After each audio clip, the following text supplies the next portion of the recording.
Hey, good afternoon, everybody. This is Jean here. Jean Truelove from Truelove Quilts for you. I hope you've all had a lovely weekend, spending special times with your friends and family. We have. It's been bitter cold here, as you know. I have quite a few commenters from people who are in Australia and people who are in warmer climates, sending them their sunny weather because it's been brutally cold here. But we're getting over it, and it's just been lovely to spend the last few days indoors. We ventured out just a few times in the cold to blow away some cobwebs. But I'm back in my fabric room here, and I'm working on my One Block Wonder Kaleidoscope quilt, as you know. This is a slow project. I've had to step away from this project because it's very, very busy. It's out of my norm. In fact, my husband came in and he said, it's not what you usually make. It's not what I usually gear to. I veered away from my typical pink and green roses and whatever. But I'm quite enjoying this project. As you can see, it's turned out to be a very small wall hanging. So now I know my small 14-inch by 21-inch panel here has just turned out to be a small wall hanging, cutting my blocks up. And again, I have a playlist for how I get to this point.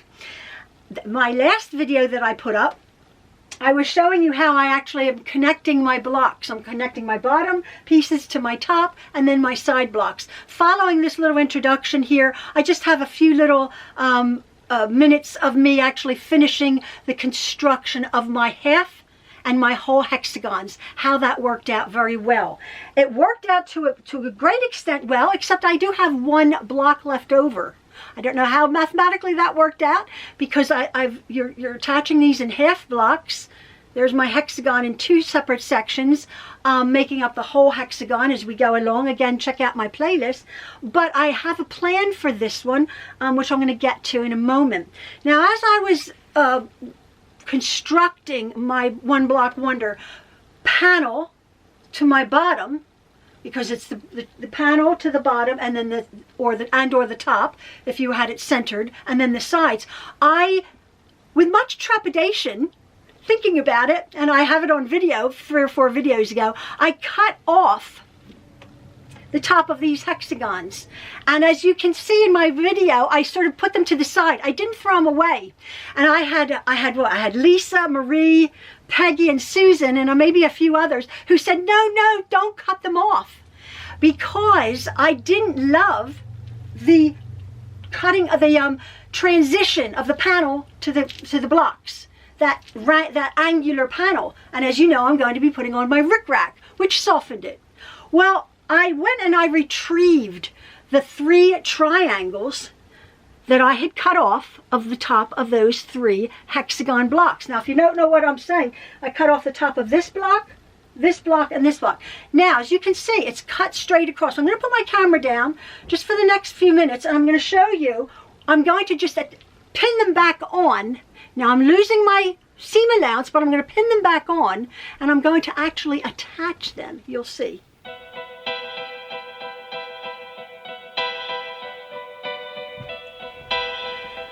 So hopefully you can see they're just pinned on, those 3 little triangles, but how that has softened where her feet are.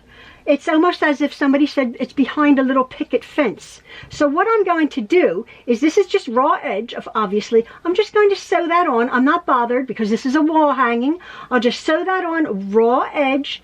I'll just finish putting the tops of those hexagons. Even though we have lost the seam allowance, obviously, as you can see, I'm looking at through the viewfinder there, you can now see 3, 1, 2, 3 proper full block hexagons, and that's a lovely transition between the bottom of her panel, the feet and the wildflowers, to the square of the boxes. Now to the bottom, I still am going to be adding my rickrack to the side here, and that is going to look like this,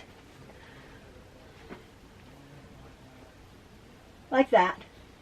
And I just like that because it just softens that edge between my blocks and my panel. So as I was saying, I have 1 block left over, and as you can see on my quilt, I have this top row here that is just the top of the panel. My husband came in and he said, what are you going to be doing up there? He didn't love my asymmetrical look. He said, you need a border around it.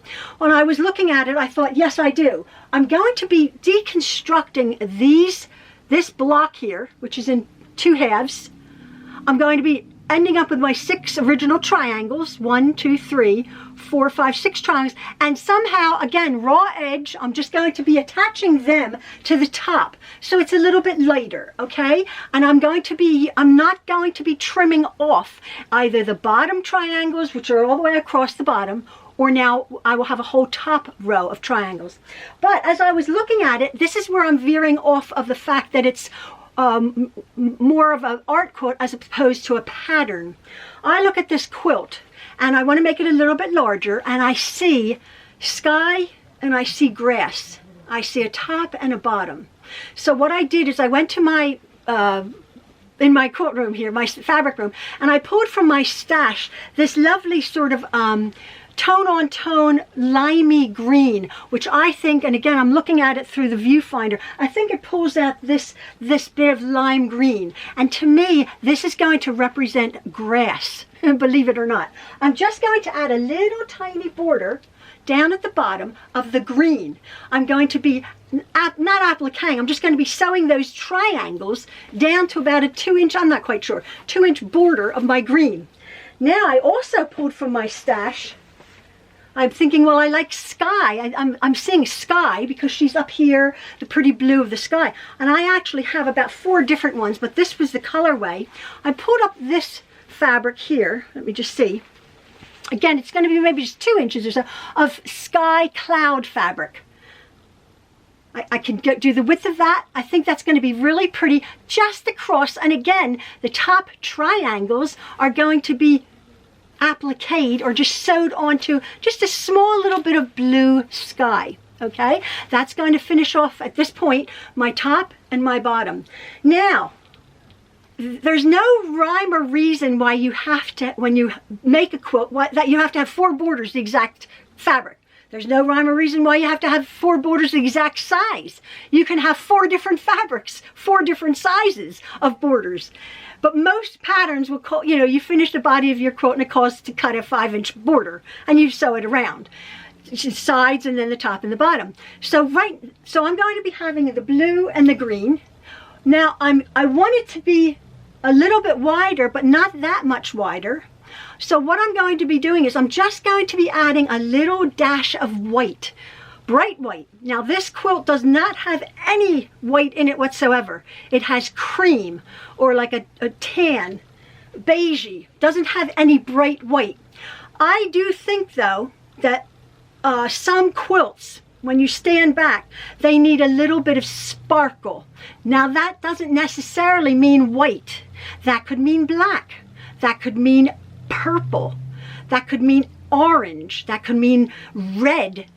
That could mean gray. But just a little bit, maybe that not even be the colors of your quilt, but it adds a little bit of a dash that is unexpected. And your brain goes, oh, that's pretty. And perhaps it separates something. This is an extremely busy quilt.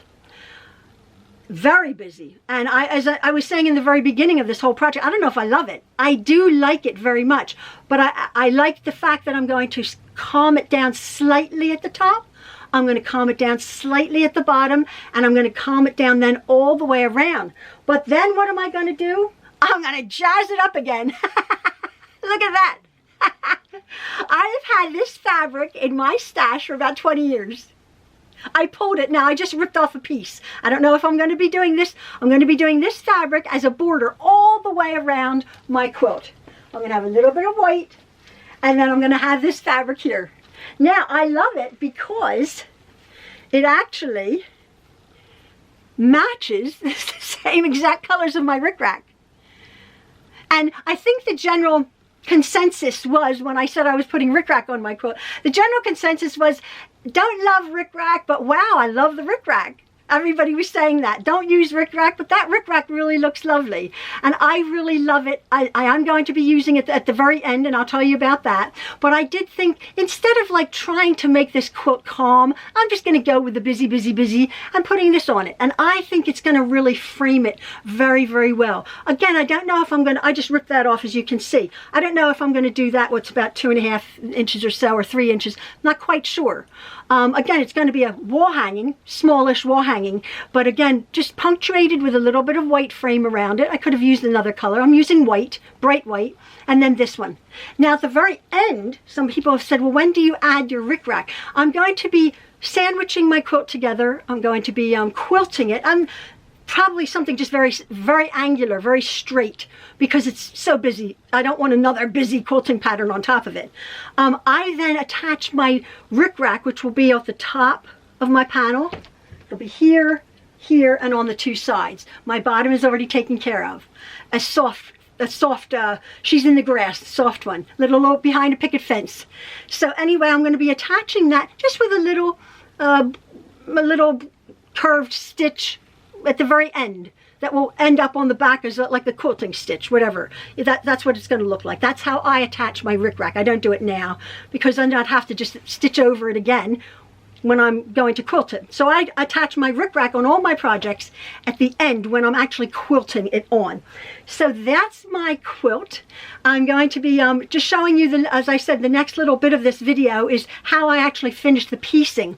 Again, Jen is coming on Friday. She and Maxwell are doing something, I'm not sure, so that'll be a couple of videos to come. They're going to be in the kitchen. Her Maxwell, she loves being with Maxwell and doing stuff, so we will see. But she's going to be bringing, wherever she is in her process of her 1-block wonder, which is apparently the size of this room. It's so funny. So anyway, folks, this is how far I've gotten. My next video, I'll probably put on my borders, and I may or may not have been done with my quilt.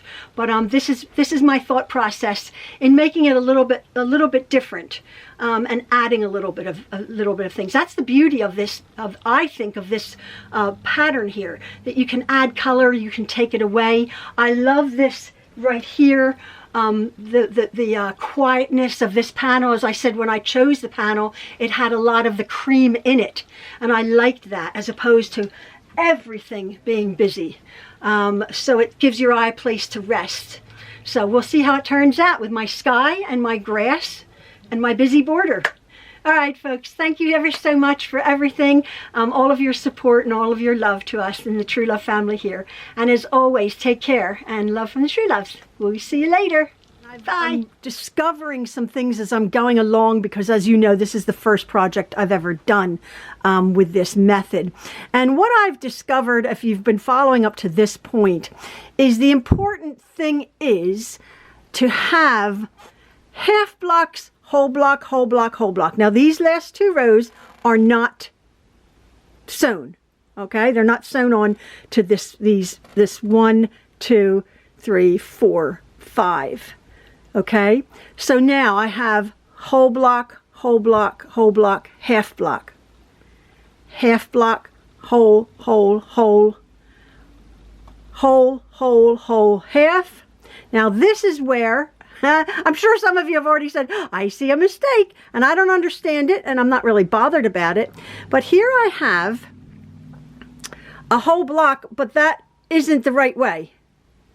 This whole block, this is fine, that's half a block, but this kaleidoscope here is the wrong way around. The little blue should be out there. So it should be twisted, but that's the only mistake I can see, because I have here half block, 1, 2, 3, 4, 5, 6, and then a half block, and then 1 whole block, 1, 2, 3, 4, 5, 6, 7 whole blocks. Okay, so that's where it was sort of easier for me to figure it out. I do not know what happened there. I do have 1 extra block. I'll just show you right here. I do have 1 extra block that won't fit. And and if you're watching this one, if you're watching my other videos, you will know that I've sort of mixed them up as I was going along. This block here is the half of that block down there, and it was too dark. It was just too dark, and it was weird because it was like her arms and there's her face. So I didn't like that. I just thought, nah, I don't like that. That was too bold of a green. Now I have one down here, but it's okay because to me, again, color wise, I'm seeing a bit of a darker green and a darker green, and it's fine. But that one I just split in half, and it worked out well. It worked out well. Now again, I have that, but it was too light to put over here. So I don't know what happened there. I had 42 blocks and I only used 41, and I have a mistake there. But other than that, when I go to, as you can see, I'm doing it really carefully, really carefully. I have 1, 2, 3 whole blocks here, and then 1, 2, 3 half block. So that's what you have to keep your eyes looking at. Whole block, whole block, whole block, half block. Okay, and then it's sort of easy. And again, as I was saying, certainly not a beginner's project, and I like to do beginner's project, but I think I challenged myself to figure it out, although I'd got it wrong. I don't know what happened there, and the fact that I didn't use that block over there. But I'm really, really thrilled with it. Very, very pleased. I love the color placement. I really do. I love the fact that this is all lovely and cream, and it gives a bit of relief, and then your eye travels to all the sunflowers and the brightness over there. I really quite like that very much, and even the little bit of blue down here unexpectedly. So yeah, this is where I've gotten so far, and I'll continue.